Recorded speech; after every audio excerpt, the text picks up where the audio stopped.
It's awful Amanda has collapsed. Amanda, as in your ex-girlfriend? Joe, who was lying beside me, sprung out of bed and stared at his phone on the morning of our wedding day. What? Did she pass out? Now what? Amanda has given up. How am I going to remain silent? I have to visit the hospital. What are you trying to say? We are getting married today. That is not appropriate at this time. How will we proceed? Who gives a damn about it? Simply cancel it or take some other action. The wedding is not as essential as Amanda. I'm leaving. Joe's pallid face betrayed his panic. He appeared to be in a panic due to the unexpected news, but it was clearly staged in my opinion. Slow down. Are you really going to do this? I do not know of that. Proceed as you please. Simply cancel everything. After saying that, he changed quickly and bounded from the home. I understood why Joe had hurriedly left his own wedding behind. His ex-girlfriend had fallen apart. I understand. I'll also cancel everything you have. Armed with credible evidence, I decided to leave the house that day and get revenge on Joe. I'm Anna, and I'm really passionate about rock bands. I love to collect guitars and vinyl albums, and I also love to collect memorabilia that is associated with my hobbies. I work at a small store in my hometown that sells vinyl records and vintage musical equipment. It's a pleasure working there since I love the ambiance of the shop, which is full of things I love. The management has always been nice to me and has treated me nicely. Anna, you've been wanting that vinyl, and we have it. Do you wish to purchase it? Are you serious? Could I? Isn't this one extremely unique? No issue. Because it's so uncommon, we could only acquire one, but I'll sell it to you if you decide to buy it. Thank you so much. The manager was aware of my interest in international rock bands and would notify me any time a new record was out or he had any updates. The interior of the shop also appealed to me, which made it a fun place to work.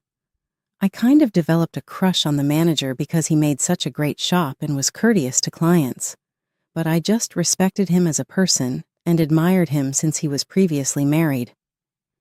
Excuse me, is the manager here? The individual who burst into the store was a manager's acquaintance who stopped by from time to time. Ah, Joe, what's going on? I decided to create my own shop after successfully leasing a decent location. I asked you for some guidance. Well done, and congrats. Have you chosen the design and other details? Not just yet. I wanted to ask you for advice because of this. I want to base it on how this shop is set up. All right, let's speak in the rear. I will offer you some guidance. Sorry, but could you mind leaving the store alone for a bit, Anna? Saying so, the manager walked to the rear of the store. I hadn't given Joe much thought until he started visiting our store often to view the decor for himself. From there, we started chatting and finally got to know one another.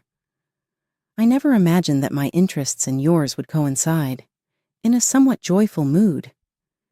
Yes, it includes me. Finding someone with such similar likes is rare. I'm happy too. As our relationship developed, I started going to Joe's shop on occasion. I could feel the vibe of his store, which combined his own design elements with our manager's suggestions. Joe, it truly looks great. It bears your unique touch. The arrangement is amazing and extremely intricate, as anyone who knows would notice. The store was initially nicely designed and had a pleasant vibe. Joe was thrilled with the compliments he received, even from the management. I'm content. It's unbelievable that even the management made similar remarks. I'm overjoyed. Sales at Joe's shop were going well at the moment. It was picking up so much traction so quickly that it appeared it could overtake our manager's 10-year-old vinyl store. Hey, why don't we start dating? Joe inquired. Shortly after we started dating, Joe moved in with me and canceled his lease. This place is bigger and closer to the shop, right? I would have forgiven Joe anything at the time because I was so in love with him, even though he had his reasons. If both parties benefit, isn't that okay? Then that's the greatest alternative. I agreed to our new living arrangement with a smile. Together, we started our lives. The manager informed me of some updates today. The entries for the Red Hot Chili Peppers concert have begun. Really? We ought to apply straight immediately. Do you think we can make it? The Red Hot Chili Peppers were playing live for the first time in a very long time, which pleased Joe and me. I knew we had to apply, so I checked the details right away on my phone. Platinum tickets with goods are $1,000, while the cheapest seats are $360. Whoa, what should we do? This is something we can handle, right? Really, we ought to get the platinum version if it costs $1,000. Let's reserve 2 tickets now. We acted swiftly, and we were able to reserve and obtain the tickets after looking over the details online. Joe uttered something surprising in the excitement. He suggested, "Let's get married." The idea that I may wed someone who shared my interests and pastimes made me pleased. However, I also observed a shift in my husband's actions at that period. "I apologize. I invited some guests over once more. It's a celebration." Joe had been regularly inviting people over to our house. It was simple to have friends over because my apartment was large, and he did so frequently. However, I felt uneasy with the female acquaintances he occasionally brought along.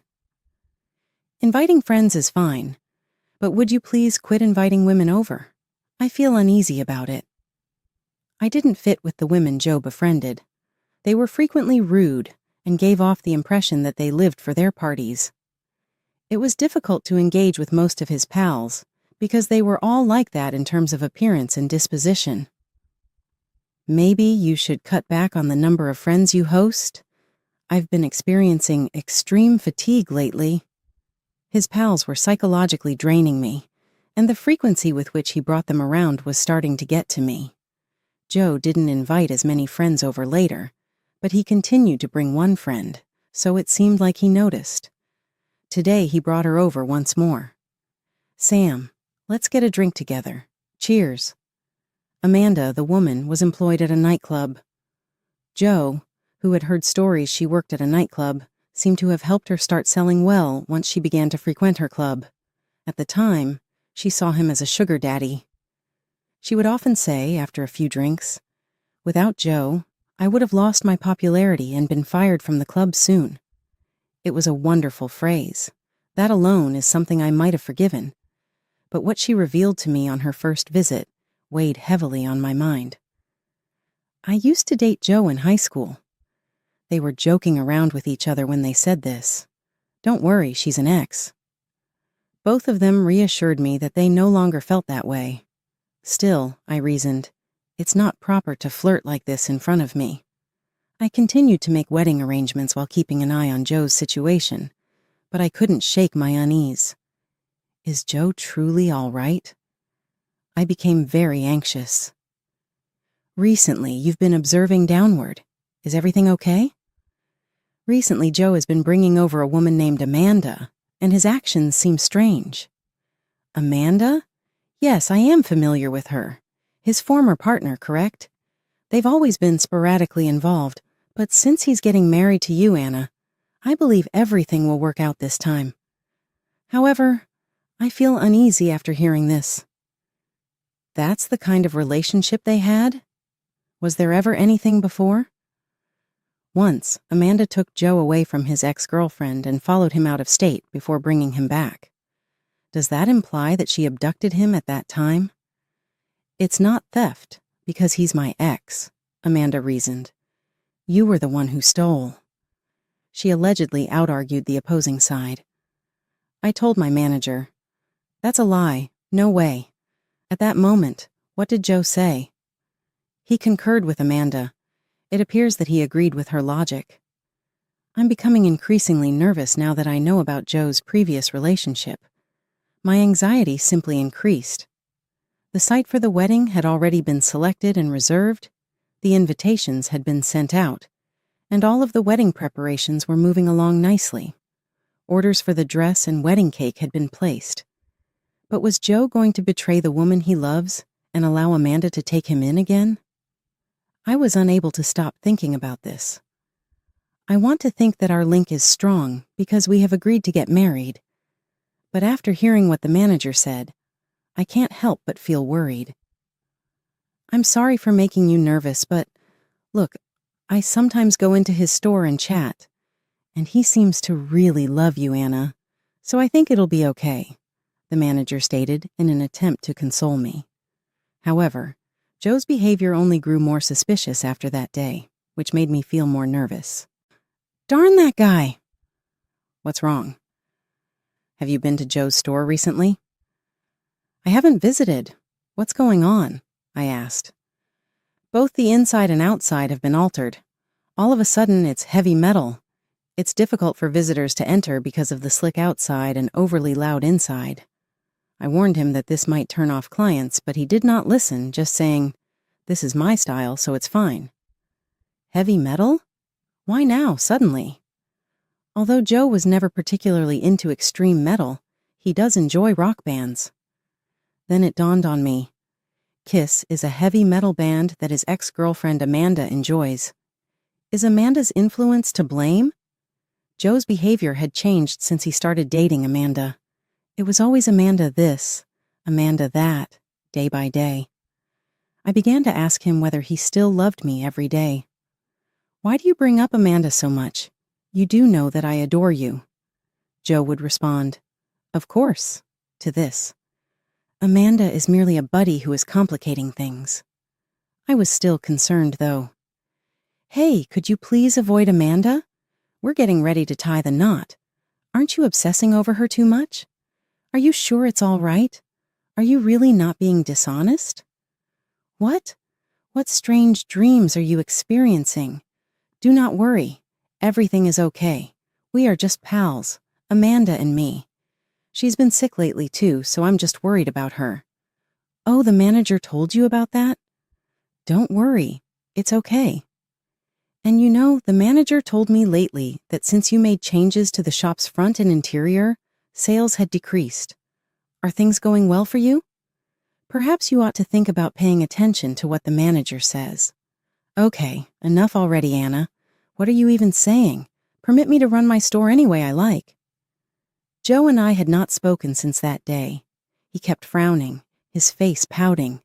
He must have been deeply troubled by the criticism directed at his store. Like a whiny child, he always made loud noises in everything he did. This wasn't the case when we initially began dating. All I could do was sigh. Joe's mood change confused me a little. Was this his actual nature, or was Amanda just having an effect? Joe's credibility began to erode. I'm really worried about Joe.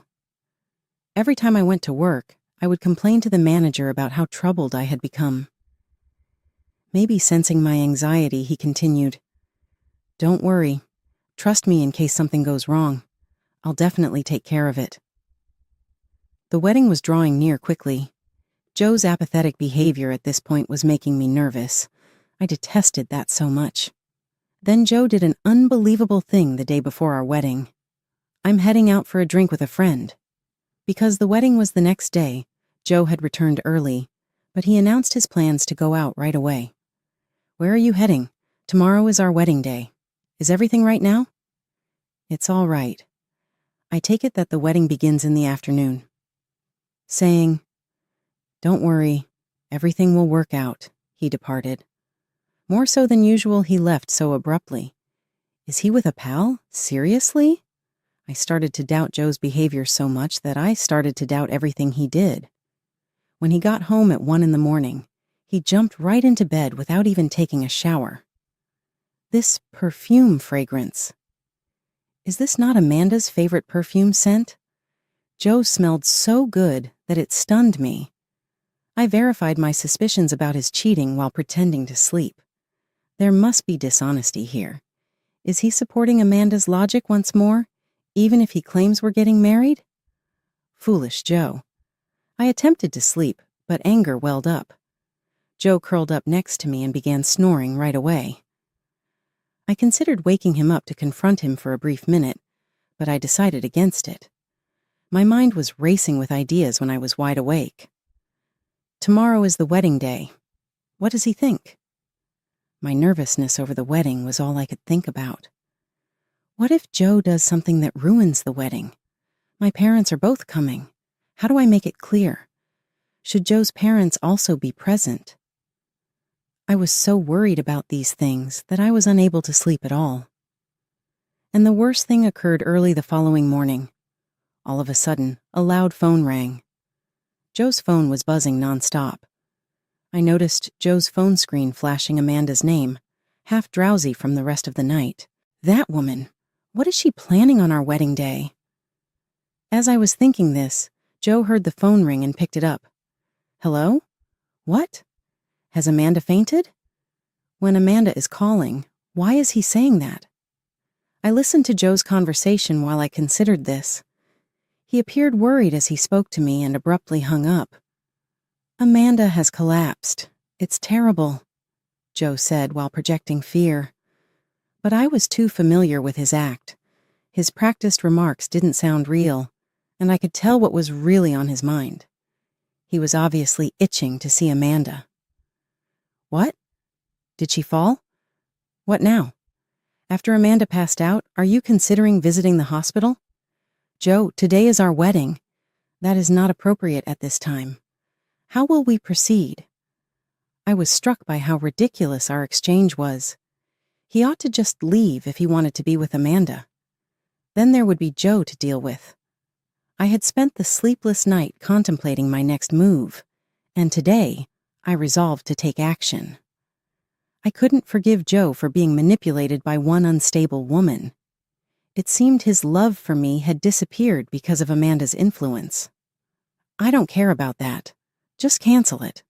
Amanda is more important than the wedding, Joe declared, callously dismissing our big day.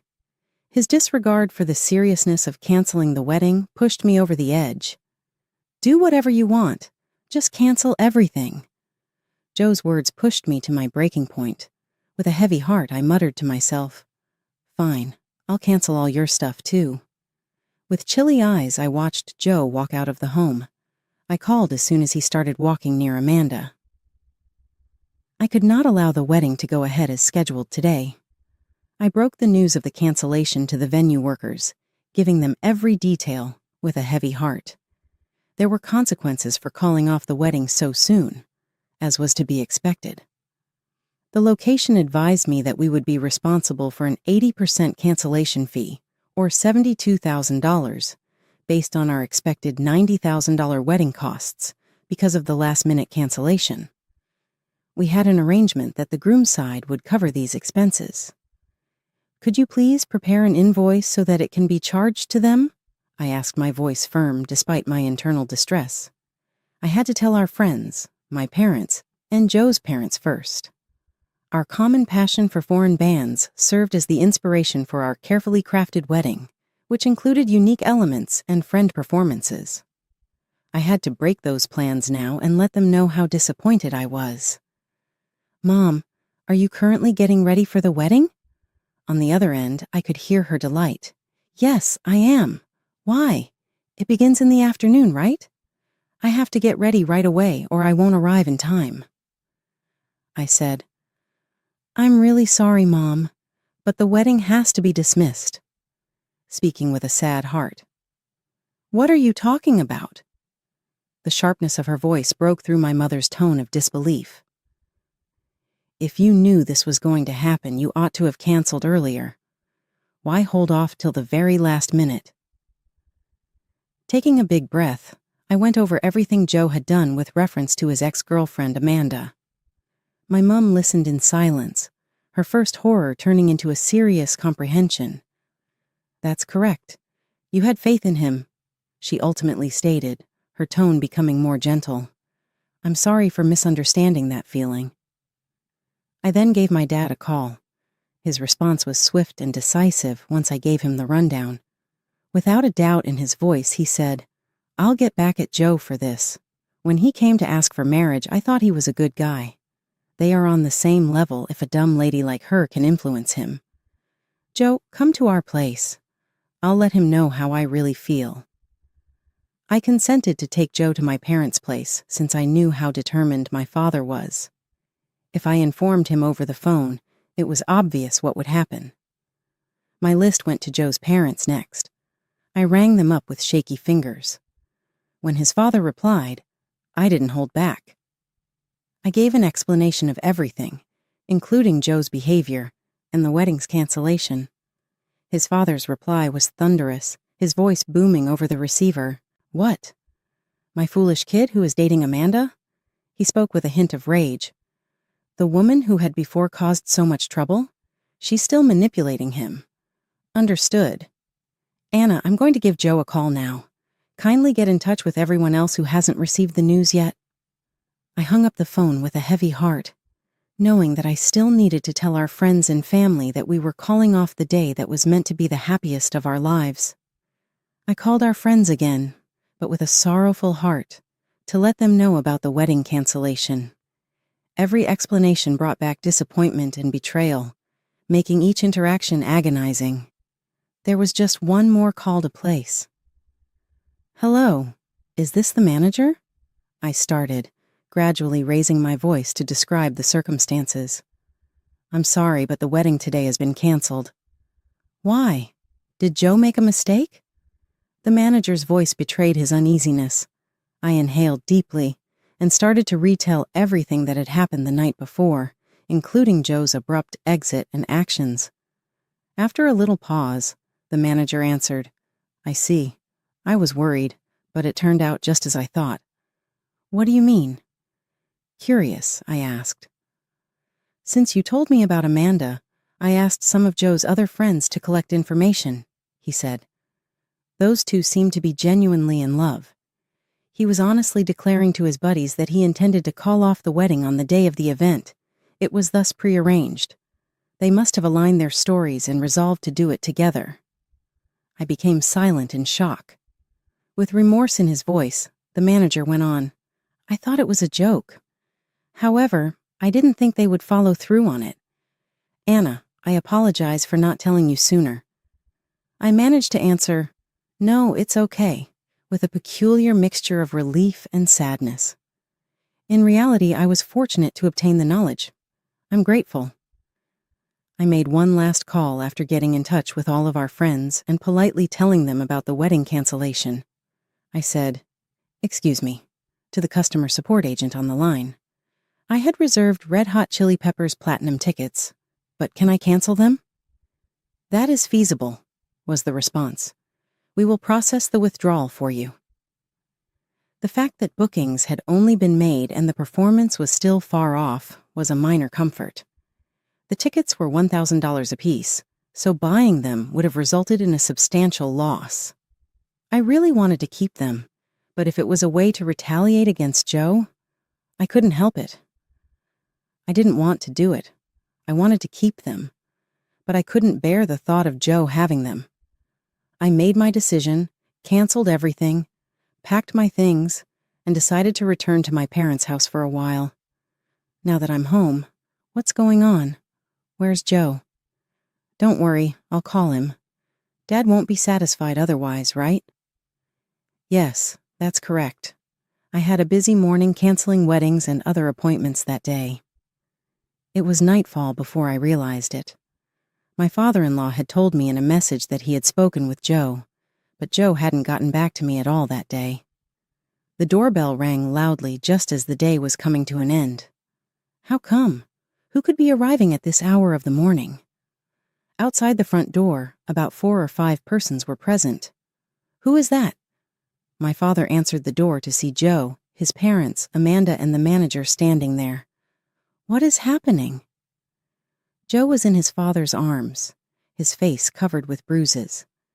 The manager had Amanda strapped down and unable to move. Joe appeared to have been struck by his father following my call, as seen by the bruises on his face. It was obvious that they had been coerced into making an apology, but I was too surprised to think clearly at that point. That's Joe's father, right? Please enter. Let's have a conversation.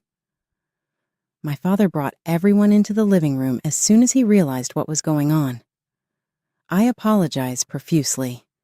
My father-in-law expressed regret, saying, "This foolish woman named Amanda influenced our foolish son, and the wedding was ruined." Don't apologize. Aren't those two the main culprits?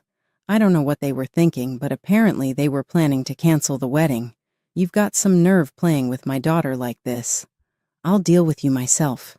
Be prepared." My father approached Joe with such intensity that it was overwhelming. He was a former fighter known for his toughness in our hometown, even clashing with police officers in the past. Joe, visibly shaken by my father's presence and reminded of his reputation, froze in place. "You're the one at fault. Brace yourself," my father declared. Rather than step in to help, my father-in-law shoved Joe in the direction of my father. With a composed demeanor, my mother-in-law observed, acknowledging that Joe might be approached. Joe tightened his teeth and closed his eyes, bracing himself for a hit. But my father's fist smashed through the wall of the living room instead of striking Joe. "I truly apologize. I'm so sorry. I'll cover every expense on the invoice related to the wedding's cancellations. I'll end Anna's relationship. I swear never to do such a foolish thing again. I beg you to pardon me," Joe said. Joe stooped to examine my father's arm, his fist still wedged in the wall. My father was not satisfied with Joe's apology, even though he made one. He pulled his fist away from the wall, pulled Amanda closer, and started giving them lectures. "You two, especially you, Amanda, have been making the same mistakes for a very long time," Anna said to me. "What's the matter with you? You really can't give up on Joe. What do you think?" My father's intensity stunned Amanda and Joe, leaving them speechless. "Should I explain?" I said something in response. Since high school, Amanda and Joe have been in love. She was content that Joe continued to see her frequently and treated her normally even after she started working at a nightclub. She was unpopular when she first started and worried about losing her job, but Joe helped her gain popularity so she could keep going. Joe treated her so wonderfully that she is unable to let go of him. My father questioned sharply, "So you tried to break off his marriage to Anna?" "I'm sorry," Amanda said. "Yes, I couldn't stand the thought of losing Joe." "And what about you, Joe?" My dad turned to face him. "You promised to marry Anna and then betrayed her just because of what this woman said?" Joe was hesitant to say anything. "I genuinely adore Amanda. Anna and I had a great conversation and shared interests. However, she didn't like heavy metal music. That's why I began to feel aloof." Joe's words made me sad to hear. I would ask him, "Do you really love me?" up until right before the wedding, and he would reply, "Yes, I love you." My face started to well up with tears when I realized those comments were lies. At times, I worried that my remarks irritated him, and I considered it best not to inquire about his feelings.